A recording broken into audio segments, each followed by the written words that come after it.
આપણો આ પ્રસંગ ઐતિહાસિક છે.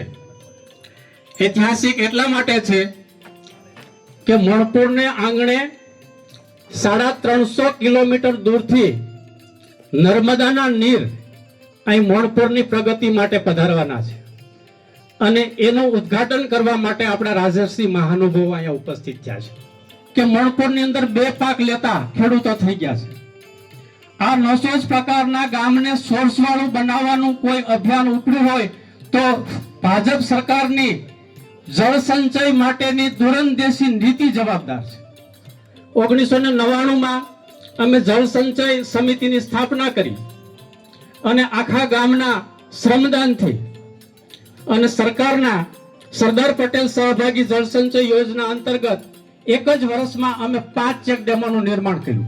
ખાસ કરીને કૌશિકભાઈ વેકરિયાનો હું હૃદયપૂર્વક આભાર માનું છું જાહેરમાં કે એ સમયે એ ધારાસભ્ય પણ નહોતા, માત્ર જિલ્લા ભાજપના પ્રમુખ હતા, પણ એને ખબર પડી કે આવા 900 પ્રકારના ગામમાં આટલી બધી કેપેસિટી હોવા છતાં જો આ ગામ રહી જતું હોય તો ફરીને સર્વે થયો, ફરીને બધી વિધિ શરૂ કરાવી અને ગુજરાત સરકારમાં પોતાની પ્રતિષ્ઠાને વાપરીને પણ મણપુરને નહોતો મળ્યો લાભ કે નહોતો મળવાનો લાભ, એ લાભ અપાયો.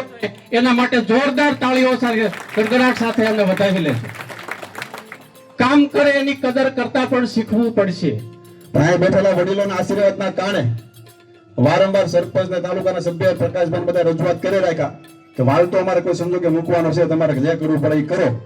અને રાજ્યના મુખ્યમંત્રી આદરણીય ભૂપેન્દ્રભાઈ પટેલ અને નાયબ મુખ્યમંત્રી આદરણીય હર્ષભાઈ સંઘવીનો આભાર માનવો પડે કે સરકારમાં મેં આ રજૂઆત કરી અને સરકારે એ રજૂઆતને ધ્યાનમાં લીધી અને હજારો ખેડૂતો માટેનો પ્રશ્ન જે હતો આ વિસ્તાર માટેનો, આજુબાજુના બધા ગામડા માટેનો, કે જે રીતે વાલ મૂકવાના કારણે અમે જયારે ખાતમુહૂર્ત કરવા આવ્યા ત્યારે લગભગ બહુ જાજા ખેડૂતો હાલીને ત્યાં વાલ સુધી 2 કિલોમીટર થાય હાલીને બધા પગપાળા ત્યાં વાલના ખાતમુહૂર્ત માટે અમે ગયા હતા.